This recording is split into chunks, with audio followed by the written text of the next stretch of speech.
بسم اللہ الرحمن الرحیم۔ سفر سے پہلے یہ مضمون شروع ہوا تھا اجتماعیت کے اوپر، اور اس کا مقصد یہ تھا کہ جو ہمارے موجودہ حالات ہیں پاکستان کے، عالم اسلام کے، اس میں ہمارے لیے قرآن حدیث سے کیا رہنمائی ملتی ہے۔ تو اس پہ میں نے عرض کیا تھا کہ جو احادیث فتنوں سے متعلق ہیں اور اجتماعیت سے متعلق ہیں، اور ان حالات کا ذکر جن سے ہم گزر رہے ہیں اس وقت میں، ان کا ذکر احادیث میں موجود ہے، تو ان احادیث کا ہم ذکر کریں گے انشاءاللہ تعالی۔ مسلمانوں کو جب بھی نقصان ہوا ہے پوری اسلامی تاریخ میں، ایک چیز وہاں قدر مشترک ہے، اور وہ ہے آپس کا اختلاف، باہمی اختلاف۔ اس اختلاف سے ہماری قوت کمزور ہوتی ہے، ایمان کمزور ہو جاتا ہے، اجتماعیت کمزور ہو جاتی ہے، اور پھر معیشت کمزور ہو جاتی ہے، اور پھر کفار کو موقع مل جاتا ہے حملہ کرنے کا، قبضہ کرنے کا۔ اس لیے اس پر بہت زیادہ ہمیں زور دینا چاہیے۔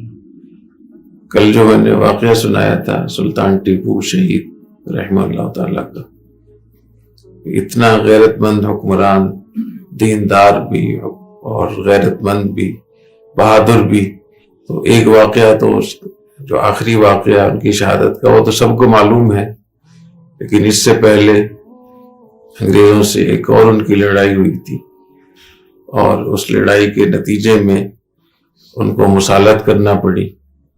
یہ جو انگریزوں سے لڑائی ہوئی تھی، اس میں بھی آپس کے اختلاف کا بہت بڑا دخل تھا۔ نظام حیدرآباد دکن کا جو نواب تھا، مسلمان تھا، وہ انگریزوں سے مل گیا، حالانکہ اس کی اچھی خاصی طاقت تھی۔ اگر یہ دونوں مل جاتے، حیدرآباد دکن کا جو نواب تھا اور سلطان ٹیپو شہید، تو انگریزوں مرہٹوں کی طاقت کمزور تھی، اتنا نہیں تھا کہ وہ ان کو گرا سکتے تھے۔ اور بالآخر پھر انگریزوں نے کہا کہ ہم 2 شرطوں سے مصالحت کریں گے۔ ایک شرط یہ کہ آدھی سلطنت، میسور کی آدھی سلطنت ہم آپ سے لیں گے، اور وہ آدھا حصہ سلطنت کا کون سا ہوگا، یہ اختیار ہمارا ہوگا، آپ کا نہیں ہوگا، ہم بتائیں گے، ہم طے کریں گے، خط ہم کھینچیں گے۔ چنانچہ جو اچھے اچھے علاقے تھے جہاں زراعت آمدن زیادہ تھی، چاہے وہ سمندری حوالے سے، زراعت کے حوالے سے، معدنیات کے حوالے سے، انہوں نے آدھی سلطنت وہ لے لی۔ دوسرا انہوں نے کہا کہ 2 کروڑ 6 کروڑ روپے آپ ہمیں دیں گے، تاوان دیں گے، 2 کروڑ ابھی نقد دیں گے، اور بقیہ جو ادھار ہوگا 6 مہینے کا، اور اس ادھار کی ضمانت کے لیے 2 شہزادے ہمارے پاس رہن رکھوائیں گے، گروی رکھوائیں گے۔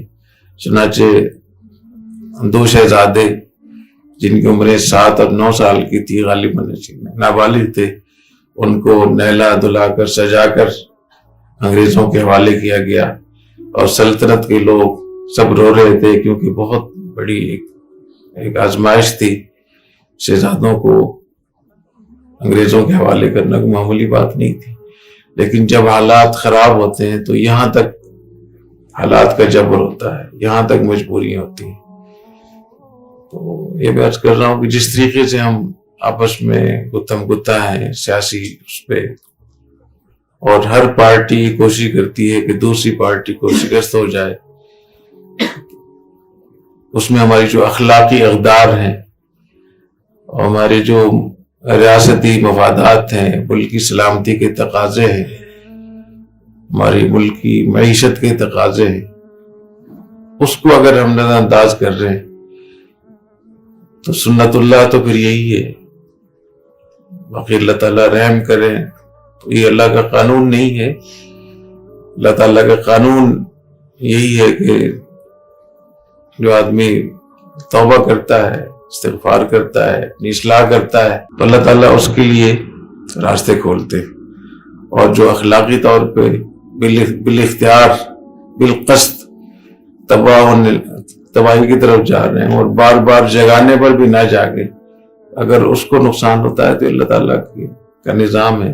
حدیث شریفہ میں اس کا کثرت سے ان حالات کا ذکر آیا ہے، اور اس کے لیے بتایا گیا ہے کہ ہمیں کیا کرنا ہے۔ اس لیے اس سلسلے کو دوبارہ شروع کریں گے. اللہ تعالیٰ عمل کرنے کی توفیق عطا فرمائے. اللہ تعالیٰ اجتماعیت نصیب فرمائے. سبحانک اللہم و بحمدک اشہد ان لا الہ الا انت استغفرک و اتوب الیک.